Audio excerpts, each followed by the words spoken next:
નમસ્કાર વિદ્યાર્થી મિત્રો, તપોવન સાયન્સ એકેડમી ફરી એકવાર આપનું હાર્દિક સ્વાગત કરે છે. મિત્રો, આપણે છેલ્લા લેક્ચરની અંદર કેટલાક ગુણધર્મો, ચુંબકીય ગુણધર્મો, જેમાં ફેરોમેગ્નેટિક, ફેરીમેગ્નેટિક અને એન્ટી ફેરોમેગ્નેટિક વિશે ચર્ચા કરી. હવે મિત્રો, આપણે છેલ્લે સૂત્ર પણ કેટલાક જોયા હતા. ઉપરાંત ખૂણા પર રહેલા પરમાણુની સંખ્યા, ધાર પર રહેલા પરમાણુની સંખ્યા અને સીસીપી, બીસીસી, એચસીપી રચનાની અંદર રહેલા કુલ પરમાણુની સંખ્યા અથવા ઘટક કણોની સંખ્યા વિશે વાત કરી હતી. હવે આ ચેપ્ટરમાંથી એક્ઝામ્પલ દર વખતે 1 અથવા 2 પૂછાય છે. મોટાભાગે 1 માર્ક્સની અંદર પણ પૂછી શકાય અને 2 માર્ક્સની અંદર એક્ઝામ્પલ પૂછાવાની શક્યતા વધારે હોય. તો એક્ઝામ્પલ આપણે 3D રચના આવડે તો આપણે સરળતાથી લખી શકીશું. એના માટે રકમને ખાસ સમજવી પડશે. રકમ સમજશો તો ખૂબ જ સરળતાથી તમે આન્સર આના આપી શકશો. મિત્રો, વાત કરીશું ઉદાહરણ 1.1 એટલે 1.1 નંબરનો કોયડો છે. એક સંયોજન 2 તત્વ એક્સ અને વાયનું બનેલું છે. એટલે એક સંયોજન છે કોઈ પણ, એ એક્સ અને વાય તત્વનું બનેલું છે, બરાબર. એમાં તત્વ વાય ઋણાયન છે. તત્વ જે છે વાય એ ઋણાયન છે અને ઋણાયનના પરમાણુઓ સીસીપી બનાવે છે. કઈ રચના બનાવે છે? સીસીપી રચના, બરાબર. અને એક્સ ધનાયન તરીકે વર્તે છે અને અષ્ફલકીય છિદ્રો ભરી દે છે. તો સંયોજનનું સૂત્ર શું છે? એટલે કે એક્સ અને વાયનું બનેલું તત્વ છે. એમાં વાય ઋણાયન, આપણે આગળ પણ શીખ્યા કે ઋણાયન જે છે એ સ્ફટિક લેટિસ રચનામાં ભાગ લે, જ્યારે ધનાયનનું કદ નાનું હોવાથી ધનાયન છિદ્રોમાં ગોઠવાશે. તો અહીંયા વાય જે છે ઋણાયન છે ને, ઋણાયન ક્યાં ગોઠવાય છે મિત્રો?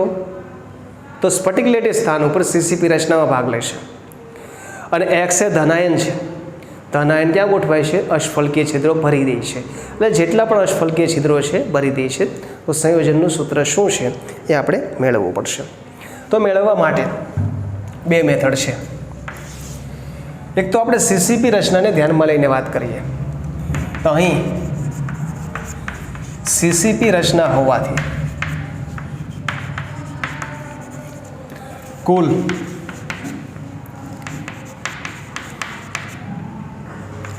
લેટિસ પરમાણુની સંખ્યા, કુલ પરમાણુની સંખ્યા 4 થશે. કેટલી સંખ્યા હોય સીસીપી પાસે? 4. હવે શું કીધેલું છે? વાય ઋણાયન છે, સીસીપી રચના બનાવે, તો વાય પરમાણુની સંખ્યા કેટલી થશે? 4. તો લખી શકીએ વાય પરમાણુ સીસીપી રચના બનાવતા હોવાથી, વાય પરમાણુ સીસીપી રચના બનાવતા હોવાથી વાય પરમાણુની સંખ્યા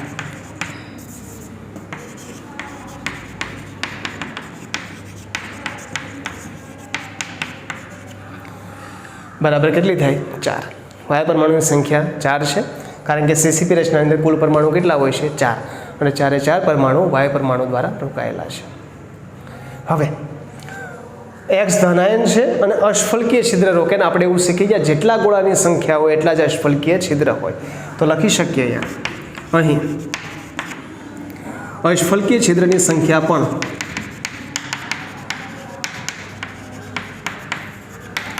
4 હોય છે. આથી એક્સ પરમાણુની સંખ્યા, કારણ કે એક્સ પરમાણુ ક્યાં ગોઠવાય છે? અષ્ફલકીય છિદ્રમાં. એની સંખ્યા પણ કેટલી થાય? 4. માટે એક્સ જેમ વાય ઇઝ ઇક્વલ ટુ 4/4. માટે એક્સ જેમ વાય ઇઝ ઇક્વલ ટુ શું લખી શકે? 1/1. માટે સંયોજનનું સૂત્ર મળશે આમ. સંયોજનનું સૂત્ર મળે એક્સ વાય. કયું મળશે? X Y. 4/4 ને 1/1 પણ દર્શાવી શકીએ, કારણ કે સમાન રેશિયો છે. તો સમાન રેશિયોને 1/1 વડે રજૂ કરી શકીએ. તો સંયોજનનું સૂત્ર શું મળી ગયું? X Y. એક મેથડ આ થઈ, જેમાં સીસીપી પરમાણુને આપણે ધ્યાનમાં લઈને ગણતરી કરી. બીજી મેથડમાં આપણે સીસીપી પરમાણુને ધ્યાનમાં નથી લેવાના. માત્ર આપણે એટલું જ લખી દેવાનું છે કે વાય પરમાણુની સંખ્યા જેટલા જ અષ્ફલકીય છિદ્ર હોય એ તો આપણે શીખી ગયા છીએ કે જેટલા ગોળાની સંખ્યા છે એટલા શું જોવા મળે અષ્ટફલકીય છિદ્ર. તો અહીં વાય પરમાણુઓ જે છે એ સ્ફટિક લેટિસ સ્થાન પર ગોઠવાય છે અને તેની સંખ્યા જેટલા અષ્ટફલકીય છિદ્ર જોવા મળે છે. માટે x જેમ y ઇઝ ઇક્વલ ટુ શું લખી શકાય 1 જેમ 1. માટે સંયોજનનું સૂત્ર શું મેળવી શકાય xy, જે ટેક્સ્ટબુકની મેથડ છે. બીજી રીત એમાં સીધું જ આપણે પરમાણુની સંખ્યા ઉપર નથી જતા, સીધી કમ્પેરિઝન કોની સાથે કરી દઈએ છીએ, જેટલા ગોળા છે એટલા સામે શું છે અષ્ટફલકીય છિદ્ર. તો લખી શકીએ જેટલા વાય પરમાણુની સંખ્યા છે અથવા તો સંખ્યા હોય છે તેટલા અષ્ટફલકીય છિદ્ર જોવા મળે છે.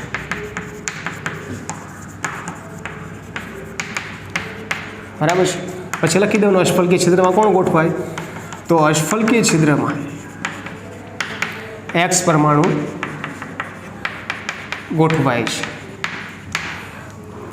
આમ બંનેની સંખ્યા સરખી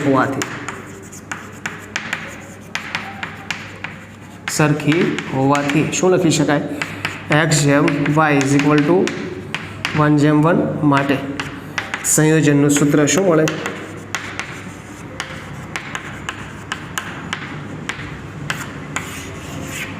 xy. તો આ બંનેની અંદર આપણે જે કન્સેપ્ટ ઉપયોગ કરીએ છીએ કન્સેપ્ટ ખાસ ધ્યાનમાં ક્લિયર રાખવાનો છે. કન્સેપ્ટ અષ્ટફલકીય છિદ્ર અને ગોળાની સંખ્યા પર આધારિત છે. આપણે એવું શીખી ગયા હતા કે ગોળાની સંખ્યા હોય તેટલા અષ્ટફલકીય છિદ્ર અને તેની કરતાં બમણી સંખ્યામાં સમચતુષ્ફલકીય છિદ્ર જોવા મળે છે. અને આપણે એ જ મેથડને ઉપયોગમાં લઈએ છીએ. માટે આ બાબત થોડીક ધ્યાનમાં રાખવાની. દરેક એક્ઝામ્પલ 2 વાર લખવાનો છે. કઈ રીતે લખવાનો ગઈકાલે પણ કીધું હતું, આજે પણ ફરીથી કહું છું. એકવાર રબબુકમાં લખવાનો છે અને એકવાર ફેરબુક જે આપણે બનાવીએ છીએ બરાબર છે તેમાં લખવાનો છે. અને કન્સેપ્ટ વાઇઝ ક્લિયર કરીને જાતે વ્યવસ્થિત જોઈને મોઢે લખવા માટે પ્રયત્ન કરવાનો, જેના કારણે ભૂલ હોય તો સુધારીને તમને સરળતાથી આવડી શકે. મિત્રો વ્યવસ્થિત આને જોઈ લેજો. મિત્રો આગળનો પ્રશ્ન પણ આના જેવો પણ થોડુંક વેરિએશન જોવા મળે છે. એક્ઝામ્પલ એટલે કે ઉદાહરણનો કોયડા નંબર 1.2 એવું છે કે તત્વ બીના પરમાણુઓ HCP લેટિસની રચના કરે છે. એટલે તત્વ બી જે છે એના પરમાણુઓ HCP લેટિસ રચનામાં ભાગ લે છે અને તત્વ એના પરમાણુઓ સમચતુષ્ફલકીય છિદ્રોના એટલે એ પરમાણુએ સમચતુષ્ફલકીય છિદ્રોમાં 2/3 જેટલો ભાગ રોકે છે. બી પરમાણુઓ લેટિસ રચનામાં ભાગ લઈ અને એ પરમાણુઓ જે છે એ સમચતુષ્ફલકીય છિદ્રનો 2/3 જેટલો ભાગ રોકે છે. તો રચાતા એ અને બીથી રચાતા સંયોજનનું સૂત્ર શું હશે? હવે એક વસ્તુ આપણે એક ખાસ ધ્યાનમાં રાખવાની કે લેટિસ રચનામાં ભાગ લેતા પરમાણુ કરતાં સમચતુષ્ફલકીય છિદ્રની સંખ્યા બમણી હોય. કેવી હશે? બમણી. જેવું આપણે આગળ પણ શીખી ગયા છીએ. તો અહીંયા સ્ફટિક રચનાની અંદર ભાગ લે છે બી પરમાણુ, એની કરતાં બમણી સંખ્યામાં શું જોવા મળશે? સમચતુષ્ફલકીય છિદ્ર. અને આ બમણી સંખ્યાના સમચતુષ્ફલકીય છિદ્રનો માત્ર 2/3 જેટલો ભાગ રોકીને કયા પરમાણુઓ ગોઠવાય છે? એ પરમાણુઓ ગોઠવાય છે. બરાબર છે. તો એના માટે ખાસ ધ્યાનમાં રાખવાનું, રચાતા સમચતુષ્ફલકીય છિદ્રની સંખ્યા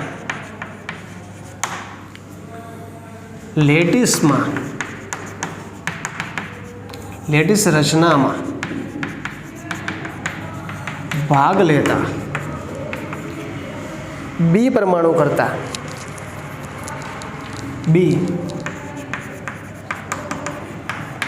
કરતાં બમણી હોય છે.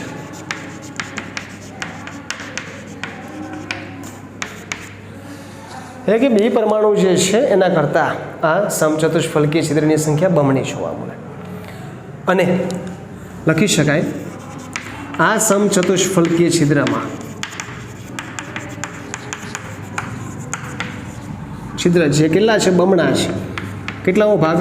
2/3 જેટલા ભાગમાં એ પરમાણુ ગોઠવાયેલા જોવા મળે છે. બમણી સંખ્યા છે 2/3 જેટલો ભાગ રોકે છે, એમાં કેટલા પરમાણુ ગોઠવાયેલા છે? એ પરમાણુ. તો A જેમ B બરાબર 2 × 2/3 જેમ શું લખી શકાય? 1 લખી શકીએ, કારણ કે 1 છે એની કરતાં બમણી સંખ્યા થઈ ગઈ 2. આપણે એવું લખ્યું ને કે 2 કરતાં બમણી સંખ્યા છે, તો B ની સંખ્યા 1, એના કરતાં બમણી સંખ્યા એટલે 2. બમણી સંખ્યામાં ગોઠવાય છે, કેટલો ભાગ રોકે છે? 2/3. સાદું રૂપે આપીએ તો 4/3 જેમ શું લખી શકાય? 1. માટે 4/3 માટે સંયોજનનું સૂત્ર મળશે આપણને A4B3. આવા પ્રશ્નો વધારે પૂછાય છે. આમાં રકમમાં ચેન્જીસ કરવો હોય તો A B ની જગ્યાએ XY કરી દઈ. બીજું સમચતુષ્ફલકીય છિદ્ર જે છે એની સંખ્યામાં ફેરફાર કરી દે કે 1/3 ભાગ રોકાય છે તો 1/3 કરી દેવું પડે અહીંયા આપણે. તો આ પ્રમાણે બનાવીને કોઈ પણ એક્ઝામ્પલ પૂછવાની શક્યતા વધારે હોય. ફરીથી સમજાવું છું, ખાસ ધ્યાનમાં રાખજો. આ બંને એક્ઝામ્પલની અંદર કન્સેપ્ટ આપણે પહેલો કન્સેપ્ટ શીખાયા હતા કે ગોળાની સંખ્યા જેટલા અષ્ફલકીય છિદ્ર એની કરતાં બમણી સંખ્યામાં સમચતુષ્ફલકીય છિદ્ર હોય. બરાબર. અહીંયા આપણે ચર્ચા કરી મુજબ બી જે છે લેટીસ રચનામાં ભાગ લેશે અને એ પરમાણુઓ સમચતુષ્ફલકીય છિદ્રનો 2/3 જેટલો ભાગ રોકે છે. હવે બીની સંખ્યા 1 છે તો સમચતુષ્ફલકીય છિદ્ર એની કરતાં બમણી સંખ્યા એટલે કેટલા થાય? 2. તો આ 1 આ 2 કેટલો ભાગ રોકે છે એનો? 2/3. તો 2 × 2/3 જેમ 1 લખી શકાય. માટે સંયોજનનું સૂત્ર મળશે A4B3. આ પ્રમાણે A અને B સંયોજનનું સૂત્ર મિત્રો બનાવે છે. ખાસ ધ્યાનમાં રાખીને વ્યવસ્થિત લખી લેવાનું છે. મિત્રો આગળના એક્ઝામ્પલની વાત કરીએ તો કોયડા નંબર 1.3. એક તત્વની રચના અંતઃકેન્દ્રીય સમઘનીય છે એટલે BCC body center cubic close packing છે. અંતઃકેન્દ્રીય છે એટલે આપણને ખ્યાલ છે અંતઃ એટલે અંદરના કેન્દ્રમાં એક પરમાણુ હશે અને બાકીના પરમાણુઓ ખૂણા પર ગોઠવાયેલા હોય. તેના કોષની ધાર 288 pm છે એટલે ધારની લંબાઈ આપણને આપેલી છે A. ધારની લંબાઈને આપણે શું કહી દઈએ? A. બરાબર છે. તો A = આપણને આપેલું છે 288 pm. બીજું તે તત્વની ઘનતા D આપણને આપેલી છે. ઘનતા D છે 7.2 ગ્રામ પ્રતિ સેન્ટીમીટર ક્યુબ. ગ્રામ પ્રતિ સેન્ટીમીટર ક્યુબ. તો તત્વના 208 ગ્રામના કેટલા પરમાણુઓ છે? તત્વ જે છે એનું વજન પણ આપણી પાસે છે 208 ગ્રામ. આપણે મેળવવાની છે પરમાણુની સંખ્યા. જો હવે એક વસ્તુ ખાસ ધ્યાનમાં રાખવાની, કેમેસ્ટ્રીની અંદર આપણે મોટા ભાગે સૂત્ર હોય એમાં સીધી કિંમત મૂકીને આન્સર લાવતા હોઈએ છીએ. બરાબર. પણ આ પ્રકારનું એક્ઝામ્પલ હોય ત્યારે જેટલી વસ્તુ આપણે રકમમાં આપેલી સાઈડમાં લખી દીધી. આપણે ધારની લંબાઈ એ છે 288 pm. ઘનતા આપણી પાસે છે 7.2 ગ્રામ પ્રતિ સેન્ટીમીટર ક્યુબ. તત્વનું વજન આપણી પાસે છે 208 ગ્રામ. પરમાણુની સંખ્યા મેળવવાની છે. હવે ગમે ત્યારે આ પ્રકારનું એક્ઝામ્પલ હોય અને પરમાણુની સંખ્યા મેળવવાની વાત કરતા હોઈએ ત્યારે આપણે એકમ કોષની સંખ્યા આપણને ખ્યાલ હોવો જોઈએ કે કેટલા એકમ કોષ મળે. જો એકમ કોષની સંખ્યા મળે તો પરમાણુની સંખ્યા મેળવી શકાય. હવે એકમ કોષની સંખ્યા કઈ રીતે મળે તો એના માટેના 4 સ્ટેપ આપણે ફોલો કરશું. પહેલાં તો આપણી પાસે એકમ કોષનું કદ હોવું જોઈએ. શું હોવું જોઈએ? કદ. અને કદ કઈ રીતે મળે તો લંબાઈ ગુણ્યા પહોળાઈ ગુણ્યા ઊંચાઈ, એટલે કે A³ કરીને આપણે શું મેળવી શકીએ? એકમ કોષનું કદ મેળવી શકાય. તો આપણી પાસે મિત્રો A છે ધારની લંબાઈ, એના ઉપરથી આપણે A³ મેળવીશું એટલે શું મળશે આપણને? એકમ કોષનું કદ. કદ મળી ગયું. હવે કદ ઉપરાંત આપણી પાસે બીજી વસ્તુ હોવી જોઈએ દળ. બરાબર છે. તો દળ મેળવવા માટે કદનો ઉપયોગ કરવો પડશે અને આપણને રકમમાં આપેલી છે શું? ઘનતા. તો ઘનતા બરાબર દળના છેદમાં કદ સૂત્રનો ઉપયોગ કરીશું અને દળને કરતા બનાવી દઈએ તો આપણને શું મેળવી શકાય? એનું આપણે દળ જે છે કદ એ આપણે મેળવી શકીશું. દળ આપણી પાસે રકમમાં છે, ઘનતા આપણને આપેલી છે રકમની અંદર. હવે કદ મળી ગયું. હવે એના ઉપરથી આપણે શું મેળવી લેવાની? એકમ કોષની સંખ્યા. ત્રીજું સ્ટેપ, એકમ કોષની જે સંખ્યા મળે એક એકમ કોષમાં રહેલા પરમાણુની સંખ્યા કેટલી હોય છે એ સીધી ત્રિરાશિ મૂકીને આપણે આન્સર લાવી શકાય. બરાબર છે. તો મિત્રો આ 4 સ્ટેપ ફોલો કરવાના છે. કોઈ પણ રીતે આવો ગમે ત્યારે એક્ઝામ્પલ આપે પરમાણુની સંખ્યા ફાઇન્ડ આઉટ કરવાનો, ત્યારે આ 4 સ્ટેપ ફોલો કરવાનો. પહેલી વસ્તુ આપણી પાસે શું હોવું જોઈએ? કદ. તો એકમ કોષનું કદ એટલે શું થાય? a cube. a ક્યુબ એટલે એ આપણી પાસે છે, લખી દઈએ. a ક્યુબ બરાબર 288. એનો શું લખી શકાય? ક્યુબ લખી શકીએ. બરાબર 288 ગુણ્યા 10 ની માઇનસ 10 ઘાત સેન્ટીમીટર લખી શકાય. સેન્ટીમીટરનો શું લખી શકીએ? ક્યુબ લખી શકીએ આપણે. અને આપણો આન્સર આવશે 2 પોઈન્ટ. કેલ્ક્યુલેટરની મદદથી તમે કેલ્ક્યુલેશન કરીને લખી શકો. 2.39 ગુણ્યા 10 ની માઇનસ 23 ઘાત સેન્ટીમીટર ક્યુબ. 23 ઘાત શું થાય? Centimetre cube. આ આપણે આન્સર શું આવી ગયું આપણી પાસે? એકમ કોષનું કદ આવે છે. હવે જો 2 કદ ફાઇન્ડ આઉટ કરીએ છીએ, એક એકમ કોષનું, બીજું છે તત્વનું. તત્વનું કદ કોના દ્વારા મેળવી શકાય? ઘનતા. ઘનતા બરાબર દળના છેદમાં કદ. એમાંથી કદને કરતા બનાવ્યો તો કદ બરાબર દળના છેદમાં શું આવે? ઘનતા. અહીંયા આપણી પાસે દળ કેટલું છે મિત્રો?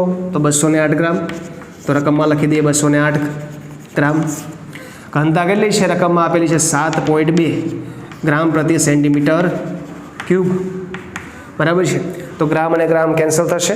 સેન્ટીમીટર ક્યુબની અંદર આપણો આન્સર આવશે. કેલ્ક્યુલેટરની મદદથી કેલ્ક્યુલેશન કરીને નક્કી કરી શકાય. આન્સર આવે છે 28.88 સેન્ટીમીટર ક્યુબ. બરાબર. હવે ખાસ સમજો, આપણે બંને મેળવા કદ. એક તત્વનું કદ છે, એક એકમ કોષનું કદ છે. એકમ કોષમાં શું રહેલું છે? તત્વ. ક્યાં તત્વ રહેલા છે? એકમ કોષમાં. તો આપણે એકમ કોષની સંખ્યા મેળવવી છે. તો આપણી પાસે જે તત્વનું કદ છે 28.88 છેદમાં એકમ કોષનું કદ 2.39 ગુણ્યા 10 ની માઇનસ 23 ઘાત કરી શકાય. તો આપણને મળશે એકમ કોષની સંખ્યા, અને મળે છે 12.08 ગુણ્યા 10 ની 23 ઘાત એકમ કોષ. બરાબર છે. 12.08 ગુણ્યા 10 ની 23 ઘાત એકમ કોષ મળે છે. હવે બધી જ વસ્તુ અહીંયા મારે કેલ્ક્યુલેશન કરવી એ થોડીક અઘરી પડે છે. એના માટે આપણે કેલ્ક્યુલેટરનો જાતે ઉપયોગ કરીને કેલ્ક્યુલેશન કરવાની છે. લગભગ આવા જ આન્સર આવશે. અને અહીંયા કદાચ વેરિએશન આવે, 12.08ની જગ્યાએ 0.6 પણ આવી શકે, 0.9 પણ આવી શકે, તો પણ એનો કોઈ ઇશ્યુ નથી. બરાબર છે. તો આ બાબતે ખાસ ધ્યાનમાં રાખવાની છે. તો અહીંયા આપણે જે ચર્ચા કરી પ્રમાણે એકમ કોષનું કદ લીધું, એ ઉપરાંત તત્વનું કદ લીધું, અને એકમ કોષની સંખ્યા મળી ગઈ. હવે ખાસ ધ્યાન રાખવાનું છે કે એકમ કોષ કયો હશે? તો બીસીસી છે. કેવો છે? બીસીસી. અને બીસીસીની અંદર ઘટક કણો કઈ રીતે ગોઠવાયેલા હોય? તો બીસીસીમાં આપણે શીખાય એ પ્રમાણે ખૂણા પર કેટલા હોય? 8 × 1/8 બરાબર 1 ખૂણા પરનો, અને અંતઃ કેન્દ્રમાં 1. કુલ પરમાણુ કેટલા હશે? 2. અને આપણે મેળવવાની છે શું? પરમાણુની સંખ્યા. તો લખી શકાય બીસીસી એકમ કોષમાં, એક એકમ કોષમાં કેટલા પરમાણુ હોય છે? 2 પરમાણુ હોય છે.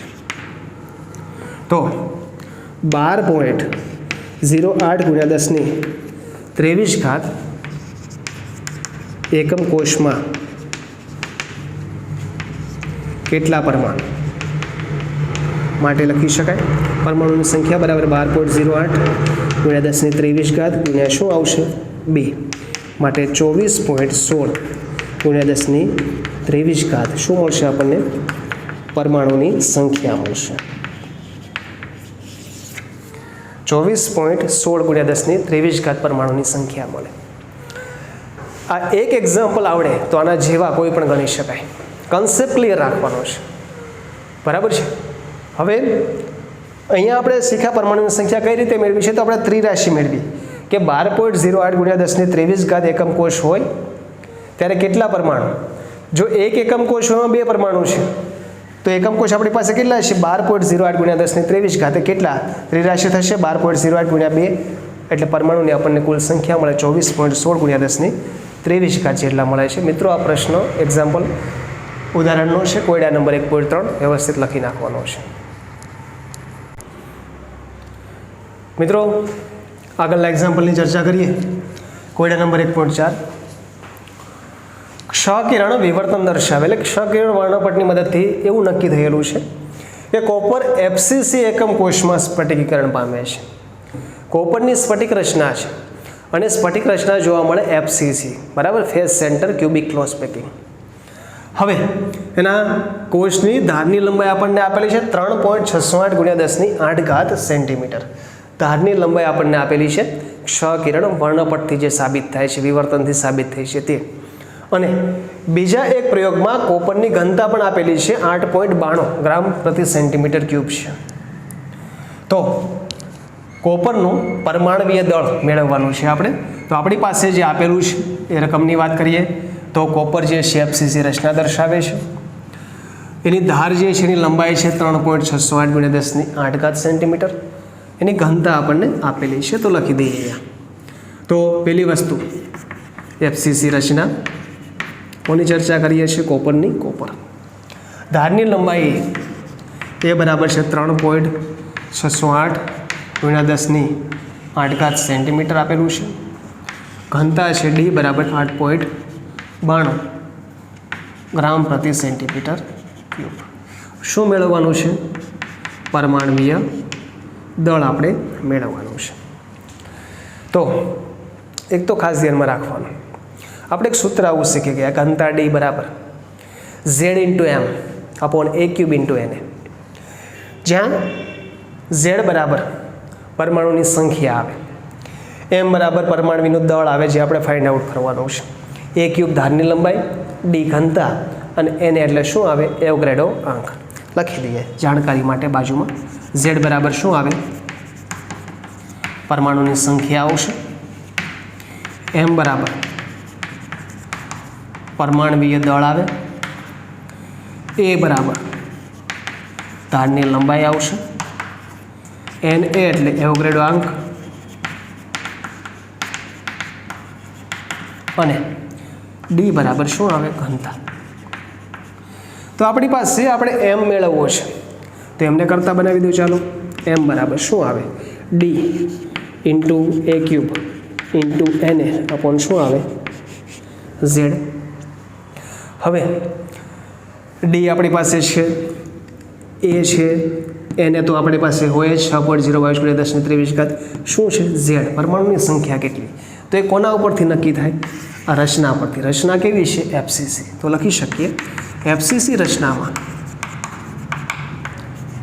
4 પરમાણુઓ ગોઠવાયેલા હોય છે. એફસીસી રચનાની અંદર કેટલા પરમાણુ હોય? ટોટલ 4. તો લખી શકીએ આપણે અહીંયા હવે Z બરાબર કેટલા પરમાણુ આવશે? 4 પરમાણુ. Z બરાબર પરમાણુની સંખ્યા મિત્રો કેટલી થઈ? 4. તો કિંમત મૂકી દઈએ. ઘનતા ડી છે 8.92, A³ એ છે આપણી પાસે 3.608 × 10⁸ એનો ક્યુબ. એવોગાડ્રો આંક 6.022 × 10⁻23 અને Z બરાબર છે કેટલા મિત્રો? 4. તો આના પરથી આપણે M મેળવી શકાય. તમે કેલ્ક્યુલેટરનો ઉપયોગ કરીને પણ ગણતરી કરી શકો છો. આન્સર આપણો આવશે 23.1 ગ્રામ પ્રતિ. તો આ જે છે કોપર, એનું પરમાણુ દળ મિત્રો કેટલું મળશે? 23.1 ગ્રામ પ્રતિ મોલ. તો વાત કરીએ મુજબ એફસીસી રચના છે, એના ઉપરથી આપણે પરમાણુની સંખ્યા મેળવી લીધી. Z 4. સ્ફટિકીકરણ પામે છે. ધારની લંબાઈ આપણી પાસે A છે. કોપરની ઘનતા ડી છે અને પરમાણુ દળ આપણે મેળવવાનું છે. તો આપણા માટે સૂત્ર હતું ડી બરાબર Z × M / A³ × Na. એમાં M બરાબર આપણે સૂત્ર લખી દીધું, ડી × એમને કરતા બનાવીએ છીએ માટે ડી A³ Na / શું લખી શકાય? Z. દરેક કિંમત આપણી પાસે છે મૂકી કેલ્ક્યુલેટરનો ઉપયોગ કરીને આપણે કિંમત મેળવી શકાય 63.1 ગ્રામ શું છે આ કોપરનું પરમાણુય દળ આપણે ફાઇન્ડ આઉટ કરવાનું છે ને કોપરનું પરમાણુય દળ તો આ પ્રશ્ન પણ વ્યવસ્થિત આપણે મિત્રો લખી લેવાનું છે એક્ઝામ્પલ બરાબર જોઈ લો મિત્રો ઉદાહરણનો કોયડા નંબર 1.5 આગળ જે ગણતરી કરી હતી એ જ મુજબ છે કે સિલ્વર સીસીપી લેટીસ રચે છે સિલ્વર જે છે સીસીપી લેટીસ રચનામાં ભાગ લે છે અને તેના સ્ફટિકના એક્સ કિરણો એટલે કે ક્ષ કિરણો એ અભ્યાસ દર્શાવે છે કે એકમ કોષની ધારની લંબાઈ 408.6 pm છે ધારની લંબાઈ 408.6 pm છે અને સિલ્વરની ઘનતા ડી આપણે ગણવાની છે ઘનતા ગણવાની છે અને એનું પરમાણુ દળ છે 107.9 યુ એટલે યુનિફાઈડ માસ તો જેટલી વસ્તુ આપેલી છે લખીએ કોની વાત કરીએ છીએ સિલ્વરની રચના એની કેવી છે સીસીપી રચના છે શું આપેલું છે તો ધારની લંબાઈ એ બરાબર 408.6 pm લખી શકાય ઘનતા ડી આપણે ફાઇન્ડ આઉટ કરવાની છે એ ઉપરાંત આપણને આપેલું છે દળ કેટલું છે 107.9 યુનિફાઈડ માસ છે હવે સૂત્ર આપણી પાસે છે ડી બરાબર ઝેડ ઇન્ટુ એમ અપોન એ ક્યુબ ઇન્ટુ એને પહેલાં તો આપણે કોની જરૂર પડશે ઝેડની તો સીસીપી રચનાની અંદર પરમાણુની સંખ્યા કેટલી હોય છે 4 હોય છે કેટલી 4 તો લખી શકીએ સીસીપી રચનામાં 4 પરમાણુ હોય છે માટે ઝેડ બરાબર પણ શું લખી દઈએ આપણે 4 ઝેડ બરાબર 4 લખી દીધા ડી આપણી પાસે ઘનતા ફાઇન્ડ આઉટ કરવાની છે એમ દળ આપણને આપેલું છે 107.9 એ જે છે એને આપણે સેન્ટીમીટરની અંદર કન્વર્ટ કરીએ તો 408.6 ગુણ્યા 10⁻10 શું લખી શકાય સેન્ટીમીટર અને આપણે કિંમત મૂકી દઈએ તો 4 એમ છે 107.9 ગ્રામ પ્રતિ મોલ લખી શકાય એ ક્યુબ છે 408.6 ગુણ્યા 10⁻10 સેન્ટીમીટરનો ક્યુબ એને બરાબર છે 6.022 ગુણ્યા 10⁻23 તો કેલ્ક્યુલેટરની મદદથી કેલ્ક્યુલેશન કરો તો કિંમત મેળવી શકાય 10.5 ગ્રામ પ્રતિ સેન્ટીમીટર ક્યુબ 10.5 ગ્રામ પ્રતિ સેન્ટીમીટર ક્યુબ બરાબર તો આ એક થોડીક વસ્તુ ધ્યાનમાં રાખવાની છે અને આ રીતે ઘનતા આપણે મેળવી શકીએ તો મિત્રો માત્ર ને માત્ર આપણે શું કર્યું છે સૂત્રની અંદર કિંમત મૂકી દીધી સૂત્ર આપણી પાસે છે અને આ સૂત્ર આપણે કમ્પલસરી યાદ રાખવાનું છે ડી બરાબર ઝેડ ઇન્ટુ એમ અપોન એ ક્યુબ ઇન્ટુ એને બરાબર અને સીસીપી રચના હોય તો એની અંદર પરમાણુની સંખ્યા કેટલી આવે 4 એફસીસી હોય તો પરમાણુની સંખ્યા 4 બીસીસી માટે પરમાણુ 2 અને એસસીપી એટલે સિમ્પલ ક્લોઝ પેકિંગ માટે પરમાણુની સંખ્યા હંમેશા 1 આવે આ બાબત થોડીક ધ્યાનમાં રાખવાની છે બરાબર મિત્રો આને વ્યવસ્થિત જોઈને લખી નાખવાનું છે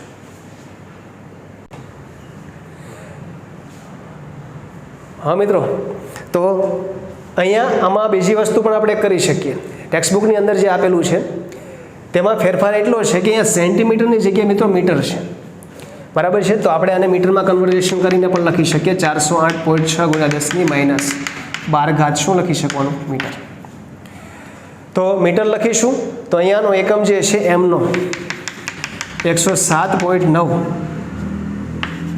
ગ્રામ પ્રતિ મોલ હોય એની જગ્યાએ મીટરમાં લઈએ તો આપણે કિલોગ્રામમાં કન્વર્ટ કરવું પડશે માટે 107.9 ગુણ્યા 10⁻3 શું લખી શકાય કિલોગ્રામ પ્રતિ મોલ આ કિંમત મૂકીને પણ આપણે કેલ્ક્યુલેશન દર્શાવી શકીએ છીએ અને આની અંદર પણ આન્સર છેલ્લે ગ્રામમાં કન્વર્ટ કરો તો આ જ પ્રમાણે આપણે મેળવી શકીશું એટલે તમે જે એકમની અંદર આન્સર લખવા માંગો છો એ પ્રમાણેની કેલ્ક્યુલેશન દર્શાવવાની ટેક્સ્ટબુક જે છે મીટરવાળી દર્શાવેલી છે અહીંયા મીટર આવશે અહીંયા એમ જે છે એની કિંમત મીટરમાં મૂકવી પડશે કિલોગ્રામમાં મૂકવી પડશે અને એ પ્રમાણે કિંમત મૂકીને છેલ્લે કેલ્ક્યુલેશન કરીને શું મેળવી શકીએ આપણે ડી એટલે કે ઘનતા આપણે મેળવી શકીશું આજના જેટલા પણ એક્ઝામ્પલ છે કોયડા નંબર 1 થી લઈને 5 બધા જ એક્ઝામ્પલ ફરજિયાત ફેરબુકની અંદર લખવાના છે અને સૂત્ર પણ એના ખાસ તૈયાર કરવાના છે આપણને આવડતા હોવા જોઈએ બરાબર મિત્રો જય હિન્દ,